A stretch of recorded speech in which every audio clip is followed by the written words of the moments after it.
Quería comenzar felicitando a Esamur por llegar a estas 15ª jornadas, ¿no? Que creo que son toda una hazaña dentro del sector. Y ayer recordando un poco, pues desde el 2006 creo que vengo asistiendo a las jornadas, desde las segundas jornadas, y un poco recuperando pues la calidad de las ponencias y de los ponentes que han estado hoy aquí, las cosas que hemos ido aprendiendo a medida que las cosas en el tema de la depuración se nos han ido poniendo más difíciles. La verdad es que me iba haciendo cada vez más pequeño en el sentido de, y ahora tengo que salir yo aquí después de todas las cosas que hemos aprendido, todas las cosas que hemos visto en estas jornadas, ¿no? Yo creo que la temática, además, no es en la que yo me sienta más cómodo. Las fechas son las que son. Ha pillado con las fallas, ha pillado con la magdalena.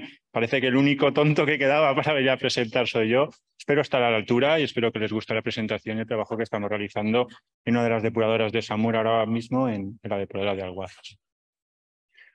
Si vamos a plantear un proyecto, vamos a plantear una solución, lo primero es empezar por la problemática, ¿no? ¿Cuál es la problemática que intentamos solucionar con el proyecto? La primera problemática, se ha hablado de ello, pues es la problemática normativa, la nueva regulación europea que se nos viene encima, que parecía que iba a tardar mucho en venir, pero ya está llamando a nuestra puerta y se nos está colando. Y dentro de esa normativa, pues evidentemente estarían las exigencias de calidad del agua efluente, que cada vez son más restrictivas, como se veía esta mañana con respecto a la E. coli y la dificultad de poder obtener de manera continua esos resultados de calidad. Y por otro lado, que sería el plan de análisis y control de los riesgos, ¿no? Esta es una de las cosas que vemos que es una de las dificultades y de los problemas que tienen actualmente nuestros sistemas de regeneración de aguas. Por otro lado, estaría la optimización energética de los mismos. Hace tiempo realizamos, por ejemplo, una experiencia en la depuradora de Totana, donde fuimos analizando qué radiación teníamos que darle a nuestra agua para llegar a cumplir con la normativa actualmente vigente en España y con el nuevo reglamento, y podíamos ver como que casi se duplicaban esas necesidades energéticas para alcanzar las validaciones que exige la calidad del nuevo reglamento. Y luego, por otro lado, nos encontramos con sistemas que están totalmente sobredimensionados. Por ejemplo, en este ejemplo de aquí, donde podemos ver que nuestro tratamiento terciario está en torno al 25% del total de la planta, y el 80% del mismo pues, se debe al sistema de desinfección, ¿no? Que es como para quedarse helado, ¿no? Otro tema también importante sería el tema de la hidráulica. Tenemos problemas hidráulicos que nos llevan a la no optimización de nuestro sistema, ¿no? Eso viene del propio diseño de los equipos, pero también viene de nuestras plantas. Por ejemplo, en esta instalación y en esta gráfica que se ve aquí, podemos ver un desfase que hay entre el caudal de entrada a la planta, porque entra todo por bombeo, y lo que sería nuestro caudal de salida de la planta, que es el que tenemos que desinfectar. Esto nos obligaría a estar con los equipos de desinfección constantemente en funcionamiento, cuando realmente podríamos, sabiendo cuáles son esas diferencias y esos márgenes, tener los equipos parados cuando no esté realmente evacuando agua a nuestra instalación. Pero ya no solo en la propia instalación, sino en nuestro sistema terciario. Por ejemplo, aquí en esta instalación de aquí, pues podemos ver que un filtro de telas, el filtro de telas, a medida que va pasando el agua, se va colmatando. A medida que se colmata, nos va subiendo la lámina de agua que hay en el propio filtro, y una vez realizamos la limpieza del filtro, produce una descarga de toda esa agua acumulada sobre nuestro sistema de desinfección, que lo pueden ver en picos que se representan en azul en la gráfica. Es decir, que nos está obligando el sistema, tal y como está diseñado, a tener siempre nuestro sistema de desinfección al caudal máximo de la instalación, cuando podríamos de alguna manera regularlo, ¿no? En fin, con la idea un poco de recoger todas esas variables y tratar de hacer un sistema que pueda controlarlo y pueda optimizarlo, es de donde sale este proyecto, ¿no? El control online mediante gemelo digital híbrido, que viene financiado por el Plan de Recuperación y Transformación y Resiliencia. Los objetivos del proyecto, bueno, pues el primer objetivo que tuve yo era entender qué es un gemelo digital, porque no parece que sea tan fácil, ni que sea tan claro, ni tan definido, ¿no? Un gemelo digital podríamos decir que es un modelo digital que representa a un modelo físico, ¿vale? Podemos tener pues, un equipo, un sistema, un proceso. Lo que tenemos que tener es una representación virtual de nuestro proceso que represente fielmente lo que está pasando en nuestro sistema físico. En nuestro caso, el sistema de desinfección ultravioleta de la depuradora de Alguazas, ¿vale? También tiene que tener una conexión, tiene que estar vivo, tiene que recibir los datos de lo que está pasando en la instalación, y nosotros lo vamos a conectar al PC SCADA de la depuradora. Y además, o por lo menos es lo que yo he encontrado en las definiciones de gemelo digital, tiene por otro lado que ser, tiene que ser dinámico. Se debe poder reajustar en función de las variaciones que pueda haber en el propio sistema. Ahora viene la mayor dificultad para mí para entender, que fue el apellido de híbrido, ¿no? ¿Qué significa híbrido? Híbrido significa que dentro de su proceso de cálculo va a incorporar dos tipos de modelos. Un modelo que viene de todas esas ecuaciones diferenciales que van a regir nuestro sistema, es decir, es un modelo mecanicista, viene de ecuaciones diferenciales, pero también hay otros modelos que parten de datos reales. A partir de los datos se puede generar un modelo matemático que sea representativo de nuestro sistema y cuando casamos ambos modelos tenemos un modelo mucho más potente que sería el gemelo digital híbrido.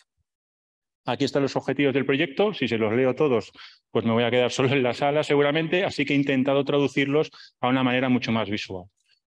Objetivo, optimizar nuestro sistema de desinfección de la depuradora de Alguazas, eso está claro. ¿Cómo lo vamos a hacer? Bueno, vamos a comenzar primero haciendo una simulación CFD de nuestro sistema, es decir, vamos a coger una representación de qué pasa, ya no solo hidráulicamente, sino cinéticamente en nuestro sistema para tenerlo representado de forma virtual. ¿Qué le vamos a añadir a nuestro CFD que normalmente no se hace? Bueno, le vamos a añadir esas curvas de degradación, esas cinéticas de degradación de los patógenos que nosotros queremos estudiar y que vamos a calibrar en el laboratorio. Esas curvas se van a calibrar dentro del propio proyecto.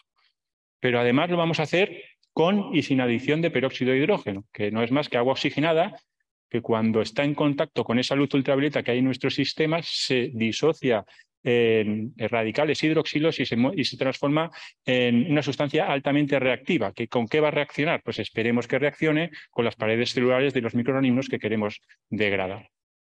Muy bien. ¿Qué vamos a hacer con todo esto? Todo esto nos lo vamos a tener que llevar a una especie de simulador. Y este simulador va a partir del CFD, pero no podemos tener un elemento calculando constantemente y online con la cantidad de datos que requiere el volumen de cálculos que requiere un CFD. Eso es físicamente actualmente imposible, con lo cual tenemos que compactar todo nuestro sistema CFD en una especie que podríamos llamar simulador, ¿no? Y toda esa simulación se va a realizar en la nube. ¿Qué más tenemos que llevar a la nube? Tenemos que llevar nuestras señales de proceso, nuestros caudalímetros, nuestras sondas de nivel, nuestras sondas de temperatura, etcétera, etcétera, etcétera. Y todo eso es lo que configurará nuestro gemelo digital híbrido. Y seremos capaces de interactuar con él a partir de nuestro SCADA de la instalación. Así es como quedaría un poco la fotografía de qué queremos hacer con este proyecto y que poco a poco pues iré comentándoles, ¿no? La metodología del mismo pues son 3 paquetes de trabajo. La primera, coordinación y difusión, que podría ser esta perfectamente, podría entrar perfectamente en ese punto de difusión, y a partir de ahí una serie de paquetes de trabajo que iré desmenuzando al nivel al que puedo llegar, ¿eh? También se lo digo. Entonces, primero de ellos, que me parece más interesante, es el de la simulación del proceso. ¿Vale? Para la simulación del proceso, como he comentado antes, pues vamos a realizarlo mediante la técnica del CFD, ¿vale? Que es una representación virtual de los procesos que se desarrollan a nivel real. ¿Con qué comenzamos? Comenzamos con la geometría. Tenemos que decirle al programa cómo es nuestro sistema. Aquí pueden ver el reactor ultravioletas de la depuradora de Alguazas. Con ello, ¿qué hacemos? Hacemos lo que ellos llaman el mallado. Y haciendo un zoom, lo que se puede ver de lo que es el mallado son un montón de puntos que intentan definir nuestro sistema. ¿Qué pasa en cada uno de esos puntos? En cada uno de esos puntos vamos a resolver los modelos de ecuaciones diferenciales que le vamos a cargar a nuestro CFD. Es decir, las ecuaciones cinéticas, las ecuaciones de degradación de nuestros patógenos, todas las ecuaciones diferenciales que tienen que ver con la radiación de la luz, pues en esos puntos, y vamos a utilizar 8 millones de puntos, vamos a resolverlas todas. ¿Qué pasa entre punto y punto? Pues los vamos a interpolar. Esa es una interpolación. Por lo tanto, nuestro sistema, a mayor número de puntos, más fiel es. A menor número de puntos, menos fiel es de lo que sucede en la realidad. 8 millones de puntos es una verdadera brutalidad para un CFD. ¿Por qué? Porque es un sistema que tiene diferentes condiciones de contorno. Los he comentado antes, las hidrodinámicas, que van incluidas dentro del propio modelo, las de radiación, que nosotros vamos a utilizar el modelo Monte Carlo, que trata de definir cómo se comporta la luz dentro de ese líquido en movimiento, y por otro lado, las de desinfección, mediante el modelo de Chick-Watson, que viene con una serie de constantes cinéticas que, como comentaré luego, seremos capaces de obtener en nuestro laboratorio. Todo eso es lo que configurará nuestro CFD. Aquí pueden ver ya con el CFD montado y haciendo un análisis de diferentes, de lo que serían las velocidades. Ese es un sistema ahora mismo solamente con las ecuaciones diferenciales hidráulicas, y haciendo un zoom podemos ver ya cosas interesantes. Si hacemos una sección, podemos ver cómo los colores son diferentes a lo largo de toda la sección transversal. ¿Y qué se ve? Pues que en el centro hay un color mucho más oscuro. ¿Qué significa eso? Que la velocidad de paso del agua en ese punto es mucho mayor que en los extremos. ¿Eso tiene lógica? Tiene lógica, claro, porque estamos en un régimen laminar. Es lo lógico, tiene que estar pasando eso. Pero a lo mejor lo que no estamos cayendo es que si queremos desinfectar, tenemos que desinfectar para unas velocidades de paso mucho más grandes, las que están en el centro, de lo que a lo mejor deberían, porque están pasando a una velocidad mucho mayor, con lo cual el tiempo de contacto entre el agua y nuestra lámpara por el centro es mucho menor que en los extremos, como se puede ver también en la siguiente fotografía. Muy bien, pues imaginemos, esto ya lo tenemos diseñado en nuestro sistema. Lo primero que nos preguntamos, oye, ¿esto es fiel? ¿Esto representa realmente lo que estamos calculando? ¿Representa la realidad? Eso es la primera de las dudas que tuvimos, ¿no? Y para eso hicimos uso de la técnica del vectrino, que es un medidor de velocidades en 3 dimensiones. Aquí pueden ver las medidas que se realizaron en la propia instalación y aquí pueden ver cómo se ve que solamente existe velocidad en el eje de las IES, o sea, en uno de los ejes existe velocidad y en el resto son prácticamente ceros. Es decir, el flujo está direccionado, tenemos un flujo laminar. Muy bien, pues a partir de aquí que pudimos calibrar que las velocidades eran acordes a lo que nosotros habíamos visto en el modelo cinético, en el modelo del CFD, lo que se nos presenta después es la duda, oye, ¿lo podemos mejorar? Oye, es que en el CFD es muy fácil mejorar las cosas, solamente se tienen que diseñar y empezar a jugar con el modelo. Y lo que pensamos es, oye, ¿y si cambiamos de régimen laminar a un régimen turbulento donde las velocidades son mucho más constantes en todos sus ejes? Vamos a reducir la velocidad de paso en el centro, con lo cual vamos a aumentar el tiempo de contacto de todo el sistema. ¿Cómo lo vamos a hacer? Pues aquí tenemos la representación del CFD en régimen laminar y aquí lo que hicimos fue poner un tubo nada más. Pones un tubo y lo que vimos es la cantidad de turbulencia que era capaz de generar y empezamos a analizar cuáles eran las consecuencias a nivel de la desinfección que tenía nuestro sistema, de la inactivación de bacterias que tenía nuestro sistema con respecto al régimen laminar. La curva en rojo sería la de régimen laminar, la lámina en verde, que simplemente hemos puesto un tubo, pues sería en régimen turbulento, ¿no? Podemos llegar pues, a aumentar casi en una unidad de inactivación el sistema solamente por el hecho de poner un tubo. Bueno, ¿y por qué no lo comprobamos? Nos dijimos, pues vamos a ello. Pusimos una serie de tubos, pusimos también el vectrino para medir las velocidades cinéticas y vimos cómo se modificaba la curva de las velocidades según estructura y sin estructura, y pudimos ver cómo a la vez que colocábamos la estructura, el rango de las velocidades que podíamos ver y que podíamos detectar con nuestro equipo era mucho mayor, es decir, estábamos aumentando la turbulencia de nuestro sistema. Muy bien, pero ¿eso redunda en algo? También vamos a intentar comprobarlo. Lo intentamos calibrar con un azul de metileno, pero los resultados no fueron pues, muy allá, no llegamos a ver mucho, pero también lo intentamos contrastar con el E. coli, ¿no? Y aquí pueden ver cómo se llegó a mejorar simplemente por esas barreras, lo que es simplemente poniendo la estructura. También hicimos una prueba adicionando peróxido de hidrógeno y pudimos ver cómo adicionando peróxido de hidrógeno y la estructura, pues el efecto de ese 1 más 1 no eran 2, sino que eran 3. Es decir, si estamos generando una gran cantidad de turbulencia, lo que somos capaces es de mezclar mejor nuestro reactivo, nuestro peróxido de hidrógeno, eso es lo que nos estaba diciendo el modelo, con lo cual es mucho más efectivo, se degrada mucho mejor, actúa mucho mejor en todo nuestro sistema y el rendimiento total del sistema mejora mucho. Al final es ir poco a poco ganándole puntos a nuestro sistema para hacerlo pues, más eficiente, que de eso se trata, ¿no? Vale, vamos a seguir mejorándolo y si en vez de un tubo le ponemos una especie de deflector, bueno, pues también se nos ocurrió, teníamos el deflector, hicimos los cálculos, hicimos también el comparativo a nivel de CFD y podíamos ver cómo comparado con el original pues aumentábamos en un 4% el rendimiento. Bueno, no es mucho, pero todo suma simplemente por poner un deflector. También lo intentamos calibrar mediante el vectrino, colocando el deflector, colocando el equipo de medición tras el deflector, con lo que vimos que la turbulencia registrada era mucho mayor, pero lo que sí que es verdad es que después del banco teníamos el deflector, hicimos una primera medida antes del banco y una segunda medida después del banco. Sí que es verdad que el banco tiene la capacidad de laminar nuestro proceso, con lo cual, bueno, pues sí conseguimos hacerle variar, conseguimos optimizarlo y son acciones sencillas que hemos ido viendo que podemos utilizar para mejorar nuestro sistema. El segundo paquete de trabajo, el tercero, perdón, sería el de medidas experimentales, ¿no? Y esto lo va a realizar el laboratorio de Diama.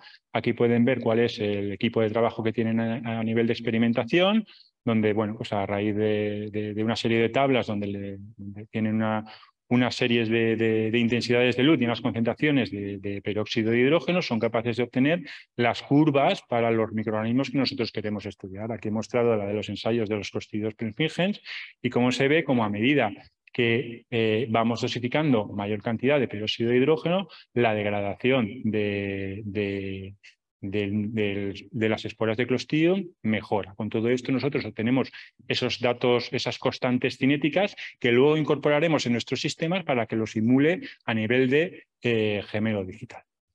Ve concluyendo, por favor. Pues me queda un montón. Bueno, desarrollo de gemelo digital. Es verdad que aquí me siento mucho más verde, así que mejor si no... Vale, pues sí.